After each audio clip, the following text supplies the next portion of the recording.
Hello students. आज हम करने जा रहे हैं 3.2 से पहले का पहला क्वेश्चन। इसको ग्राफी विधि से हल करना है। जो यहाँ पे ये जो दो क्वेश्चन दिए गए हैं, पहले में दो क्वेश्चन दिए गए हैं, दोनों ही काफ़ी इंपॉर्टेंट क्वेश्चन हैं। परीक्षा की दृष्टि से, बोर्ड एग्जाम की दृष्टि से ये वेरी इंपॉर्टेंट क्वेश्चन है। जो आप देखिए कि किस तरीके से आप इनको ग्राफी विधि से हल करेंगे। विधियां कई हैं, लेकिन ग्राफी विधि का एक सवाल निश्चित रूप से बोर्ड परीक्षा में आता है, जो इस बार के एग्जाम में आएगा 4 नंबर का। 2022 के एग्जाम में 4 नंबर का आएगा, जो आपको निश्चित रूप से तैयार करना है और बोर्ड वाले पेपर में इसको अच्छे से तैयार करके और पूरी तरह से करके आना है। इसमें किन चीज़ों का आपको ध्यान रखना है वो भी आपको विशेष देखना जरूरी है कि आप जो ग्राफ हल कर रहे हैं वो सबसे बेस्ट होना चाहिए। आपका सॉल्यूशन बिल्कुल बेस्ट होना चाहिए, सबसे अच्छा होना चाहिए।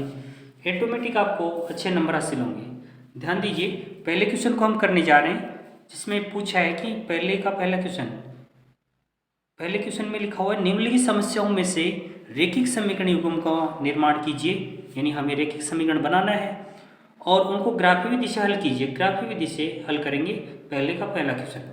कक्षा 10 के पहला क्वेश्चन है, कक्षा 10 के 10 विद्यार्थियों ने गणित की पहली प्रतियोगिता में भाग लिया। यदि लड़कियों की संख्या लड़कों की संख्या से 4 अधिक हो तो प्रतियोगिता में भाग लेने वाले लड़के और लड़कियों की संख्या ज्ञात कीजिए। यहाँ पर लड़कियों की संख्या अधिक है, किनसे? लड़कों की संख्या से अधिक है, तो हम लड़कों की संख्या को x मानते हैं और लड़कियों की संख्या को y मान लेते हैं। इस तरीके से अपने को मानना होगा। या हम इस तरीके से कर सकते हैं, लड़कियों की संख्या x मान लें और लड़कों की संख्या y मान लें। तो दोनों टाइप में आप कर सकते हैं इसको। तो हम सबसे पहले मानते हैं लड़कियों की संख्या x। दोनों में से किसी का भी को भी आप मान सकते हैं। माना लड़कियों की संख्या बराबर x तथा लड़कों की संख्या को y मान लेते हैं।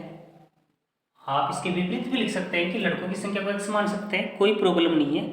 तो अब आप लिखेंगे लड़कों की संख्या, लड़कों की संख्या, ये हम लेते हैं y। अब ध्यान से देखिए कि इसमें 10 विद्यार्थियों ने भाग लिया है, तो प्रश्नानुसार इसमें दो सिचुएशन बनेगी। विद्यार्थियों की संख्या 10 है, तो प्रश्नानुसार हम फर्स्ट सिचुएशन में क्या लिख सकते हैं? देखिए, फर्स्ट में लड़के और लड़कियों की संख्या यहाँ पर 10 है, विद्यार्थी 10 है, जिसमें छात्र और छात्रा दोनों आती हैं, तो उनको बोलेंगे विद्यार्थी। तो यहाँ पे लड़कों की संख्या और लड़कियों की संख्या x है और लड़कों की संख्या y है, और इनका जो टोटल है वो 10% में दिया हुआ है, यानी टोटल 10 विद्यार्थी हैं। तो समीकरण नंबर 1 तो इससे बन जाएगा। दूसरा समीकरण यानी दूसरी सिचुएशन अपन लेते हैं, तो लड़कियों की संख्या लड़कों की संख्या से 4 अधिक है। अब सेकंड सिचुएशन लेते हैं, सेकंड स्थिति आप लिखते हैं यहाँ, सेकंड स्थिति यानी सेकंड पोजीशन। इस साइड में लड़कियां हैं, इधर लड़के हैं, और संख्या अधिक किसकी है? लिखा हुआ प्रश्न में साफ साफ लिखा हुआ है, लड़कियों की संख्या लड़कों की संख्या से 4 अधिक है। इस साइड में है लड़कियां, इधर है लड़के। तो क्वेश्चन में लिखा हुआ है लड़कियों की संख्या, ये लड़कियों की संख्या है, लड़कों की संख्या से 4 अधिक है, यानी 4 अधिक लड़कियों की संख्या है। तो हम कर देंगे लड़कों को 4 अधिक कर देंगे, तब ये बराबर हो जाएंगे। इधर अपन कह देंगे इधर लड़कियां 10 है तो इधर 7, ये 6 है तो 4 अधिक यही है। और हम क्या करेंगे? 4 अधिक इसको करेंगे, तब ये आपस में बराबर हो जाएंगे। इधर भी 10 हो गए, इधर भी 10 हो गए। इस तरीके से आपको ध्यान रखना है कि इक्वल किस तरीके से करते हैं। तो इसमें प्रश्न में लिखा हुआ है, आपको अच्छे से समझना है कि लड़कियों की संख्या लड़कों की संख्या से 4 अधिक है। इधर लड़कियां हैं, लड़कियों की संख्या लड़कों की संख्या से 4 अधिक है, अधिक ये है, करेंगे इसको। अब ये समीकरण बन गया, तो अब हम इसको आगे सरल करते हैं। y को इस साइड में ले लेते हैं, x - y बराबर है 4, ये नंबर 2 डाल दें। यानी बिल्कुल इजी समीकरण बने हैं। तो इसके बाद में समीकरण बनने के बाद में अपने को क्या करना है, इनकी सारणी बनानी है। सारणी बनाने के बाद ग्राफ में स्थापित करना है। तो पहला समीकरण लेते हैं, x + y = 10, इधर नंबर 1 डाल दें, कॉलम बना देंगे। कम से कम आपको 2 बिंदु चाहिए, तो इधर x लिखें, इधर y। तो ये 2 कॉलम आपको भरने। तो मैं इसको लिखता हूँ x + y = 10। y बराबर जब लिखा जाएगा तो ये 10, x बराबर लिख लें चाहे y बराबर लिख लें, इसमें कोई प्रॉब्लम नहीं है। x को आप आगे ले जाइए, x का मान आगे चला जाएगा। अब आप कोई भी वैल्यू रख सकते हैं x की रखेंगे, y का मान आ जाएगा, y का रखने से x का आ जाएगा। तो x बराबर मैं यहाँ पे 3 लेता हूँ, तो y बराबर कितना आ जाएगा, 7 आएगा। बिल्कुल ईजी है। 10 - 3 बराबर हो जाएगा 7। तो x वाले मान में 3 भर दो, y वाले में आ जाएगा 7। इस तरीके से 7 भरते चले जाएं। x का मान यदि मैं 7 ले लेता हूँ तो y का ठीक विपरीत आ जाएगा, यानी 10 - 7 बराबर हो जाएगा 3। x का मान 7 लेने से y का 3 आ रहा है, बस बहुत है। और भी ज़्यादा लेना चाहिए, वो आपकी इच्छा है। कम से कम 2 बिंदु होना चाहिए। रेखिक समीकरण है, 2 बिंदु से आराम से 2 रेखा एक रेखा सकती है। तो ज़्यादा बिंदु लें तो 3 भी ले सकते हो, 4 भी ले सकते हो, वो आपकी इच्छा है। उसके बाद में हम सेकंड वाला समीकरण लेते हैं। सेकंड वाला अपना समीकरण है x - y = 4। यहाँ ये हो गया नंबर 2। इसके भी कॉलम इसी तरीके से आप बनाते जाएं। ये x हो जाएगा, ये y हो जाएगा। अब लेते हैं x - y = 4 है। मैं यदि इसको x के इक्वल टू लिखूंगा, x के बराबर लिखूंगा, तो माइनस का y आगे जाके प्लस का बन जाएगा, जो ईजी होगा। तो जिस तरीके से आपको इजी लगे उसी टाइप में आपको करना चाहिए। y के इक्वल टू लिखेंगे तो अब बट्टे में -1 जाएगा, जहां आप कहीं ना कहीं गलती कर सकते हैं, इसलिए आप इसको x के इक्वल टू लिखिए, बिल्कुल इजी रहेगा। तो 4 -y आगे जाएगा तो +y हो जाएगा। अब आप इसमें वैल्यू रख दें, y के रखेंगे तो x का आता चला जाएगा। देखिए y का मान मैं यहाँ पे 3 रखता हूँ, तो मेरे पास x का मान आता है 4 + 3 बराबर हो जाता है 7। तो x का मान मेरे पास है 7, y का मान आता है 3। इसी तरीके से और अन्य कोई भी मान ले सकते हैं। y का मान मैं यहाँ पे 0 लेता हूँ, कुछ भी ले लो, कोई जरूरी नहीं है कि मैं ले रहा हूँ वही ले आप, और भी कोई मान ले सकते हैं। लेकिन जहाँ रेखाएं दोनों प्रतिच्छेद होंगी वहीं पर आपके आंसर होंगे, वहीं पर आप लड़के और लड़कियों की संख्या ज्ञात करेंगे, वहीं पर आप लिखेंगे। y का मान 0, y का मान 0 लेने से x का मान आता है 4 + 0 बराबर है 4। y का मान 0 लेने से x का मान मेरे पास आ रहा है 4। अब इसको सारणी का कार्य अपना समाप्त हो चुका है। अब इसके बाद हम ग्राफ में स्थापित करते हैं। तो ग्राफ में देखिए किस तरीके से आप स्थापित करेंगे। यहाँ पर ग्राफ का कार्य शुरू होगा, ग्राफ, ठीक है। ध्यान रखना, आपको एक लंबवत रेखा खींचनी है। ग्राफ का एक पेज आपको दिया जाएगा, एक साइड में आपको ये करना है, लाइनों वाले पेज या कोरे पेज पे। लाइनों वाला पेज भी आ जाता है एक साइड में, या कोरा आता है, इस टाइप का आएगा, और दूसरी साइड में ग्राफ वाला पेज आएगा। तो ग्राफ वाले पेज में आपको इस प्रकार करना है, एक लंबवत रेखा खींचनी है और एक आपको इस प्रकार क्षैतिज रेखा खींचनी है। इधर x होगा, इधर x से डैश होगा, इधर y होगा, इधर y डैश होगा, इधर मूल बिंदु होगा। आप पैमाने में ज़्यादातर सवालों में 1 सेंटीमीटर बराबर 1 इकाई वाला ही आता है। तो आप इसमें भी ले सकते हैं पैमाना 1 सेंटीमीटर, उचित पैमाना लेना बहुत जरूरी है। 1 सेंटीमीटर बराबर 1 इकाई। इस पैमाने से होने वाले ज़्यादा सवाल होते हैं, क्योंकि इसमें 10 तक भी कोई आंकड़े नहीं, 4 7 तक ही आंकड़े हैं। तो आप इनको दर्शाते चले जाएं। 1 सेंटीमीटर पर आपको 1 लिखना है,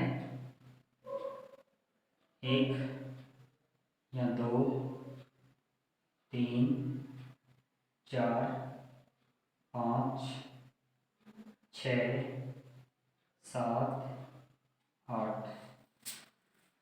ज़्यादा से ज़्यादा 7 से ज़्यादा भी आप लिख सकते हो, कोई प्रॉब्लम नहीं। ज़्यादा होते हैं कोई प्रॉब्लम नहीं है, लेकिन कम नहीं होनी चाहिए। इधर लेते हैं माइनस में आ जाएंगे, -1, -2, -3, -4, -5, -6, -7, इस तरीके से ऊपर लें, प्लस में आएंगे 1, 2, 3, 4, 5, 6 और ये 7 तक स्थापित कर देते हैं इसमें, 7 तक।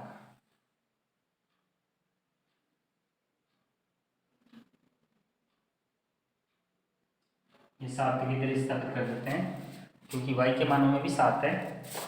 हम माइनस में कोई मान नहीं है, लेकिन आप स्थापित कर सकते हैं कि -1, -2, -3, -4, -5 आंकड़े आप स्थापित कर सकते हैं।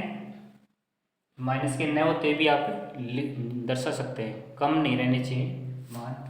इसके बाद इनको दर्शाते हैं, बिल्कुल ईजी है दर्शाना। 3x का देखना है, y का 7 देखना है। ये वाली लाइन x की होती है, इधर प्लस के हैं, इधर माइनस के हैं। ये वाली लाइन y की होती है, जो ऊपर प्लस के हैं, नीचे माइनस के हैं।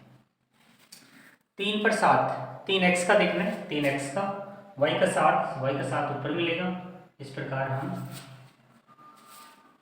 यहाँ पर थोड़ा सा मैं इसको रब करके ऊपर लिख देता हूँ, पैमाना 1 सेंटीमीटर बराबर 1 इकाई लिखना है आपको। अब यहाँ 3 पर 7, ये 3 है, 7 के बराबर में आकर के वहाँ पर आप एक डॉट इस प्रकार लगा देंगे। उसके बाद है 7 पर 3, 7x का है, y का है 3, 7x का, y का 3 के आप बराबर में आएंगे। ग्राफ में बिल्कुल सीधी लाइनें आपको मिल जाएंगी, वहाँ पर आप इस प्रकार आप दर्शा सकते हैं। अब आप पॉइंट टू पॉइंट लाइन खींचें, स्केल लगा करके बिल्कुल पॉइंट टू पॉइंट लाइन आपको बिल्कुल सीधी लाइन खींचनी है, स्केल से खींचनी है। मेरी तरह इस तरीके से हाथ से नहीं खींचनी है, आपको स्केल लगा करके पॉइंट टू पॉइंट बिल्कुल सीधी लाइन खींचनी है। पहले समीकरण को के मानों को अपने दर्शा दिया है, अब दूसरे के दर्शाते हैं। 7 पर 3 हमने दर्शा रखा है। 4 पर 0 लेते हैं, ये 4 पर 0, 0 का मतलब y का मतलब 0 है, तो 0 में न तो आप ऊपर जाएंगे न नीचे, यानी y का मान 0 होने पर बिंदु x अक्ष पर होता है, ये x अक्ष की लाइन है, तो यहीं पर बिंदु होगा, आप यहीं पर आप पूरा लगाइए। और उसके बाद 7 3 ये है और ये है 4 0, तो इसमें से लाइन इस तरीके से आ जाएगी। तो आप इस प्रकार एक लाइन इस तरीके से पॉइंट टू पॉइंट आपको लाइन खींचनी है। ये इस प्रकार यहाँ पर प्रतिच्छेद हो जाएगा और अपना आंसर यहाँ पर है, जहाँ पर ये दोनों रेखाएं एक दूसरे को काट रही हैं, 7 और 3, ये आंसर है। और ये है 3 7 और ये है 4 0। इसके बाद में इनके समीकरण लिखने, तो जो फर्स्ट वाली लाइन है उसका समीकरण है x प्लस y बराबर है 10। अब यहाँ पर मेरे पास जगह है, तो मैं यहाँ पर भी दर्शा सकता हूँ दूसरे समीकरण की। दूसरा समीकरण है x माइनस वाई बराबर है 4। इतना कार्य कर लेने के बाद में लास्ट में आपको आंसर लिखने। इसके आंसर क्या है कि लड़कों की संख्या, पहले हमने लड़कियों की संख्या मानी है x, तो x का मान आ गया अपने पास 7, ये मान x का होता है, ये y का, और लड़कों की संख्या है y, लड़कियों की संख्या पहले लिखनी है। तो लास्ट में जो लाइनों वाला पृष्ठ जो पीछे है, उस पृष्ठ पर आपको आंसर भी देने हैं। तो मैं यहाँ पर दे देता हूँ आंसर, यहाँ पर दे देता हूँ। तो आंसर किस तरीके से देना है, अतः लड़कियों की संख्या, लड़कियों की संख्या आपको लिखनी है बराबर 7 तथा लड़कों की संख्या ये आपको लिखनी है 3। ये दोनों आंसर हैं, ये आंसर आपको इस तरीके से लिखना होगा। ये पूरा का पूरा कंप्लीट कार्य अपन ने इसमें कर दिया है। इस तरीके से बोर्ड एग्जाम में आपको करके आना है। ये सबसे बेस्ट तरीके से आपको बता दिए गए, और आप उटपटांग तरीके से मत कर लेना, आप शांतिपूर्वक दिमाग से आपको पेपर करके आना है। अब यदि आपको ये वीडियो पर पसंद आया हो तो इसको लाइक करें, शेयर करें और सब्सक्राइब करें। धन्यवाद।